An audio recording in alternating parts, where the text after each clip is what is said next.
UFOs are real, burgeoning, not going away. This is the coming great deception. However, when we go up, they come down. When we go up, they show up. I'm your intrepid host, Marzulli. I'm going to read this wonderful email from a woman by the name of Karen. We'll just leave the last name anonymous, and we'll get into that. But first, a word from our trusted sponsors. It turns out the key to losing weight and keeping it off is not in carbs or fat or even in probiotic-rich foods. Nope.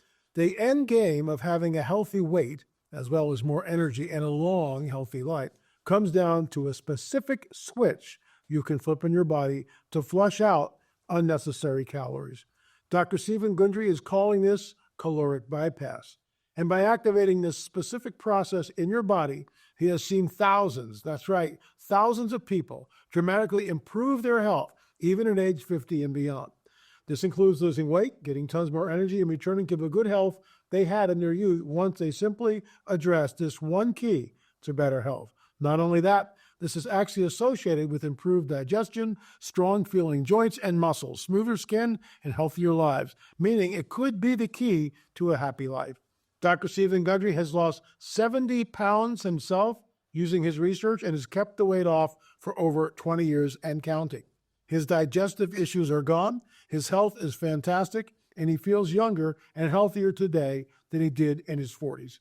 His video has been watched by over 20 million people to date, and you can watch and learn more about it. And here's the link, folks, thehealthyfat.com/LA, thehealthyfat.com/LA. It's linked at the bottom of this video, but it'll teach you exactly how he has kept his weight off for free at thehealthyfat.com/LA. Folks, click on the link.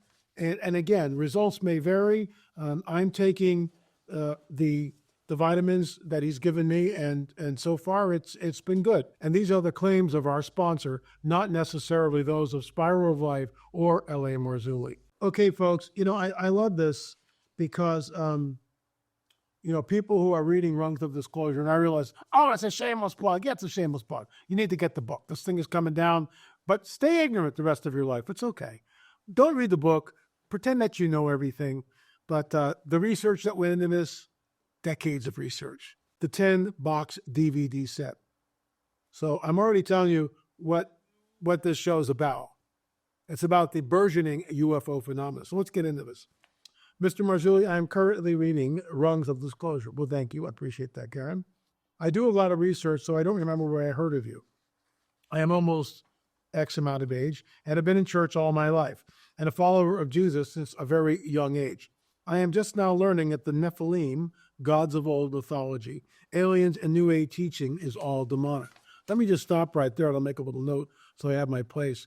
But you got to remember that the gods of like Nimrod and Semiramis, what we get in the whole Greek mythos stuff, the gods of the Sumerian, these are all fallen angels.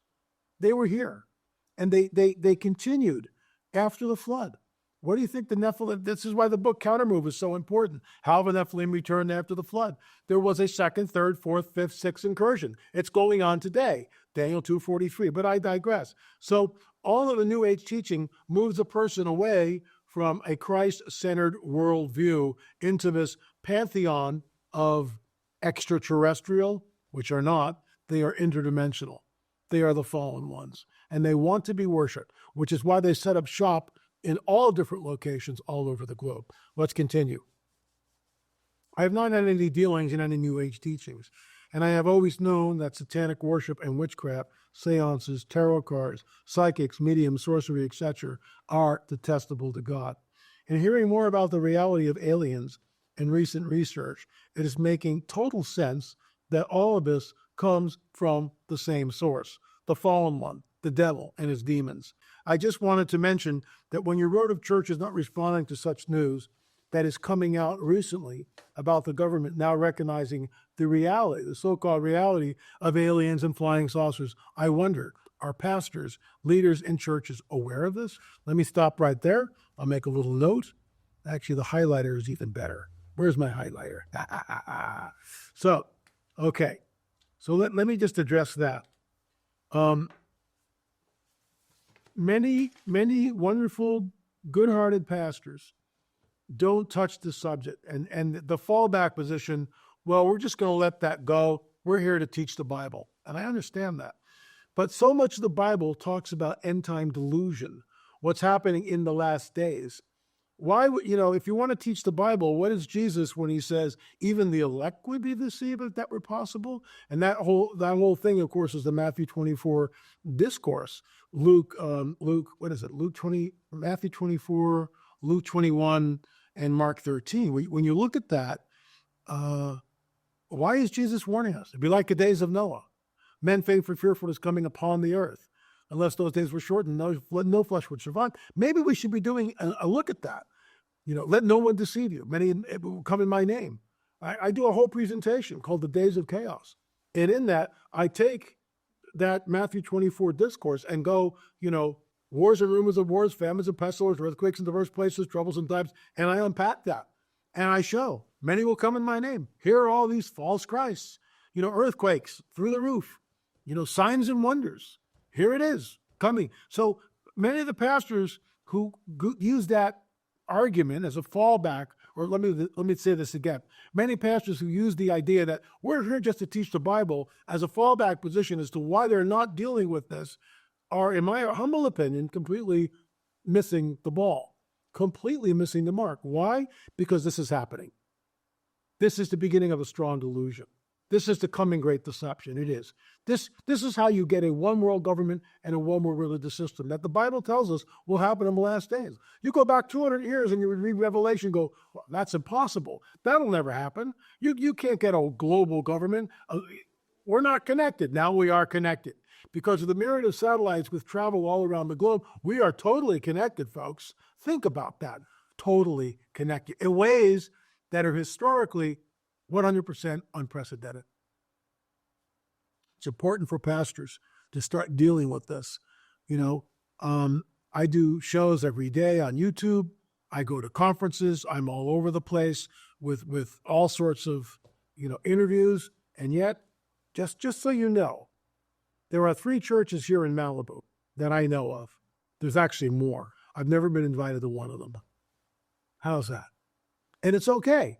It's okay that they've never invited me. I'm smiling. It's their loss, not mine.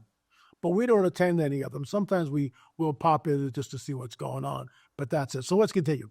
Because I certainly didn't know until the last few months. So let me do that sentence again.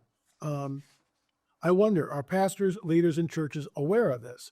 Because I certainly didn't know until the last few months. I wonder if they hear anything on such matters and they just blow it off as deception. Or are they afraid of losing their numbers in the congregation if they start speaking about it? Let me address that there, Karen. Absolutely, they're terrified. Because people will just get up and walk out of the room. I was at a conference in Maine years ago. In the very beginning, there was hardly anybody there on a Sunday morning. Small congregation, 50 people. When I started talking about it, we had a half a dozen people just get up and walk out of the room. Ignorance and arrogance is the deadly combination. If you think you know something, but you don't know anything about it, that's ignorance. Arrogance is the idea that, I know all about this stuff. If you've never studied it, you don't know. If you don't know what happened in 1947 with Roswell, if you've never done the deep dive with Roswell, if you know nothing about the cattle mutilations and how it relates specifically, we talk about this in our films, to the abduction phenomena, then you're ignorant. Then you're completely ignorant. I could go on. If you've never studied crop circles, then you're ignorant. If you have no idea of who the prince of the power of the air is, then you're ignorant. And that is a deadly combination, ignorance and arrogance. Because I certainly didn't know until the last few months. I know I have never heard anything about aliens in a church or a class setting. I don't even think church leaders know about how the devil is still trying to distort, recreate, interfere with, destroy God's precious creation, human beings into something other, gender confusion, cat people, AI, chips in the brain, than what we are intended to be. This woman is a real smart lady. She gets it. She understands. So let's continue. Over the last 60 years, I have been in a lot of churches and different denominations. Most won't even touch the subject of the book of Revelation or eschatology, the study of end times.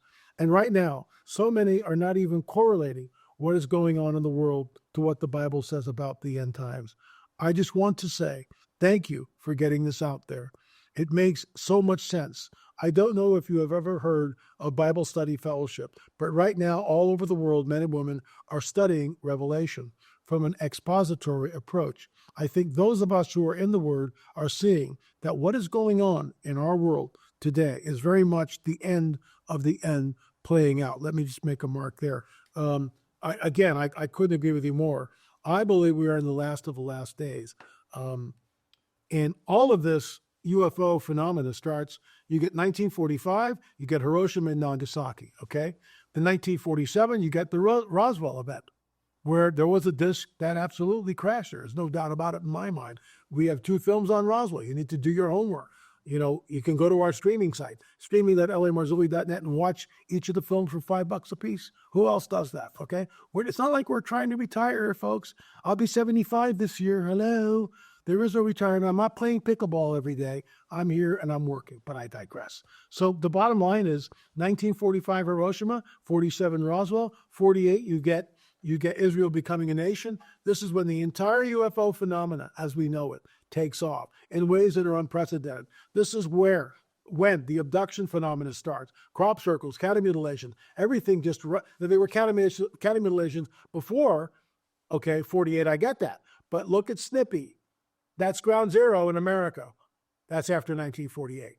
So the point I'm trying to make is the whole abduction phenomena, the mingling of the seas as we know it, everything happens in 1948. Why? Because Israel is back in the land. Amos 9, 14, and 15. My Bible is turned to it right here in my desk. And it's not moving from that because it's absolutely paramount to any discussion of eschatological things. I will bring back the people. I will bring back the captives of my people, Israel. I will bring back the captives of my people, Israel. Check. They will build the waste cities and inhabit them. Check. They will plant vineyards and drink the wine from them. Check. I will plant them in their land, and never again will they be plucked up out of the land I had given them, says the Lord your God. Never again means never again. Never again means never again. This has never happened before. It's never happened before. Not like this. I will bring back the captives of my people and reestablish them in their land. 1948. The entire UFO phenomena takes off. Okay. Let me read that last sentence. I think those of us who are in the Word are seeing that what is going on in our world today is very much the end of the end playing out.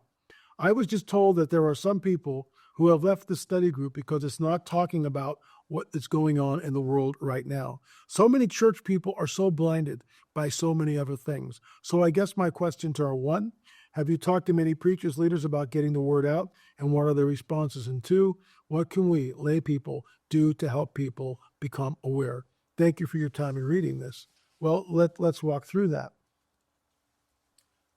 I live in California. There are thousands of churches. And the last 25 years, let's just say, I've been invited with 2 churches. Shame on California. That's all I'll say. I've even said I'll come for free for a love offering. If I'm within a 2-hour drive, you don't have to pay for transportation. Put us up in a hotel, and I'll come for a love offering. I'll speak Friday night, all day Saturday, and Sunday morning. 2 invites. And yet, our government, Congress, is telling us that UFOs, UAPs are real, that we have a retrieval program. One of the whistleblowers came on rung number 19 in Rungs of Disclosure over the weekend, stating that he was part of a retrieval program. Yes, you retrieve them. Tic-tac-shaped objects, egg-shaped objects, luminous. And then he was possessed by an entity. We talked about that in an earlier show. Folks, this is the coming great deception. LAMarzulli.com, LAMarzulli.com, streaming.lamarzulli.net, streaming.lamarzulli.net, rungsofdisclosure.com, rungsofdisclosure.com. Equip yourself. Do your homework. Study. Get the book. Get the DVDs. Study. I have an announcement coming up maybe in the next couple of weeks. I think you'll find it interesting. That has to do with the rungs of disclosure. Thanks so much for watching. I appreciate it. And folks, UFOs are real, burgeoning, and not going away. This is the coming great deception. But when we go up, they come down. When we go up, they show up. Thanks for watching.